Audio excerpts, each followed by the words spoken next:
کوئی پاکستانی جوکر مولوی ہے کہہ رہا تھا کہ یہ ان لوگوں کے پیچھے نماز نہیں پڑھنا جو بریلوی لوگ ہیں، یہ رسول اللہ کو مشکل کشا مانتے ہیں، لہٰذا یہ شرک کرتے ہیں، یہ شرک کرتے ہیں، اس وجہ سے ان کے پیچھے نماز نہیں۔ ایک طرف تو تم ہمیں مشرک کہتے ہو اور دوسری طرف اتحاد اتحاد کا نعرہ بھی لگاتے ہو، پھر اگر ہم تمہارے پیچھے نماز نہ پڑھیں تو تمہیں درد کیوں ہوتا ہے، تکلیف کیوں ہوتی ہے؟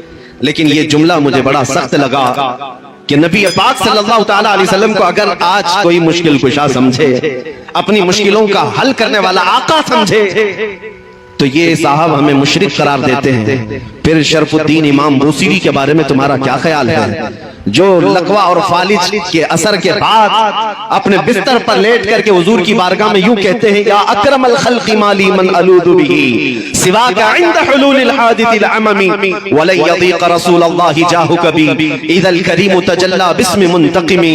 میں اسلاف کا عقیدہ بتا رہا ہوں سنیو، شرف الدین امام بوصیری مصر کے رہنے والے، اسکندریہ میں آج بھی ان کا مزار پاک ہے۔ آج سے تقریباً 7 صدیوں پہلے کی ایک بزرگ شخصیت کا ذکر ہے۔ ان کے جسم پر جب فالج کا اثر ہو گیا، پیرالائز، جانتے ہیں فالج کا اثر جب ہو جائے تو انسان چلنے پھرنے سے بھی عاجز ہو جائے، اٹھ پھر نہیں سکتا، علاج بہت کرایا حکیموں سے، شفا یابی نہیں ملی۔ پھر اخیر میں شرف الدین بوصیری نے قصیدہ لکھنا شروع کیا، مولا یا صلی وسلم دائما ابدا۔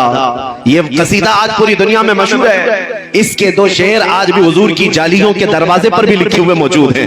هو الحبیب الذی ترجا شفاعته لكل حول من الاحوال مقتحم۔ 170 اشعار لکھے روتے روتے، اور اس کے بعد جب نیند لگ گئی، آنکھیں بند ہوئی، تو رات عظیم رات تھی کہ سرور کائنات خواب میں تشریف لاتے ہیں، تاجدار مدینہ صلی اللہ تعالیٰ علیہ وسلم تشریف لاتے ہیں اور پوچھتے ہیں، شرف الدین تجھے کیا ہوا؟ روتے ہوئے خواب میں عرض کیا کہ آقا مجھے فالج کا اثر ہوا، اب چلنے پھرنے سے عاجز ہو گیا ہوں، بستر پر رہتا ہوں اور لوگوں نے بھی ساتھ چھوڑ دیا ہے۔ نبی کریم صلی اللہ تعالیٰ علیہ وسلم نے ارشاد فرمایا، شرف الدین بوصیری تو نے جو قصیدہ ہماری شان میں لکھا وہ ہمیں بھی تو سناؤ۔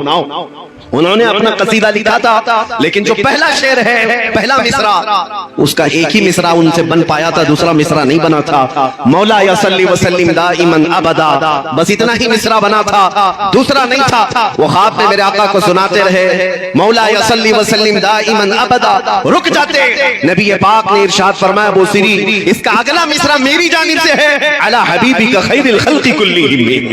اور اس کے بعد ان کے جسم پر اپنا ہاتھ پھیرا اور رات کو اپنی ایک چادر اٹھا کر شرف الدین بوصیری کو عطا کیا۔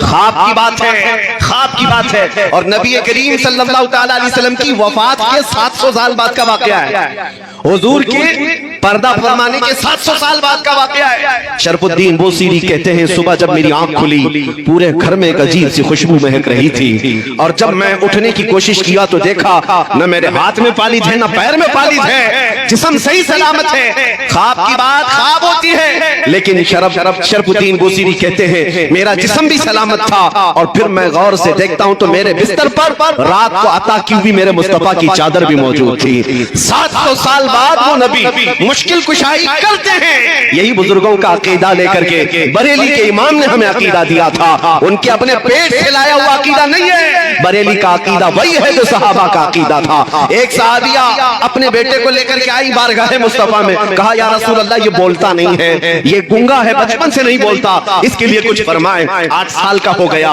بولنے کی طاقت نہیں ہے، اب دوا کیا کی جائے؟ جس کی زبان چلتی ہی نہ ہو، پیدائشی بولتا نہ ہو۔ نبی پاک کے پاس جب وہ خاتون آئی، میرے عزیزو آج ان لوگوں سے پوچھو وہ خاتون کیوں رسول اللہ کے پاس گئی؟ ارے زبان دینا تو اللہ کا کام ہے، قوت گویائی اللہ بخشتا ہے۔ صحابیہ تو مصطفیٰ کے دربار میں آئی ہے یہ عقیدہ دینے کے لیے، دیتا اللہ ہی ہے، دروازہ مصطفیٰ کا ہوتا ہے، کیونکہ میرے آقا نے فرمایا ہے انما انا قاسم واللہ یعطی، اللہ دیتا ہے اور میں تقسیم کرتا ہوں۔ وہ صحابیہ قریب آئیں حضور پاک صلی اللہ علیہ وسلم کے پاس اپنا بیٹا لے کر کے، حضور نے کیا علاج فرمایا؟ نبی کریم صلی اللہ تعالیٰ علیہ وسلم نے کیا علاج فرمایا؟ کچھ نہیں، اس چھوٹے سے ننھے سے بچے کو قریب بلایا اور پوچھا اس بچے سے کہ من انا، بیٹے اے لڑکے بتا میں کون ہوں؟ وہ جو پیدائشی گنگا تھا وہ بچہ بول پڑا اشہد انک محمد رسول اللہ، میں گواہی دیتا ہوں کہ آپ محمد صلی اللہ علیہ وسلم اللہ کے رسول ہیں۔ اسی عقیدے کو ہمارے امام نے فرمایا تھا، کون دیتا ہے دینے کو منہ چاہیے، دینے والا ہے سچا ہمارا نبی۔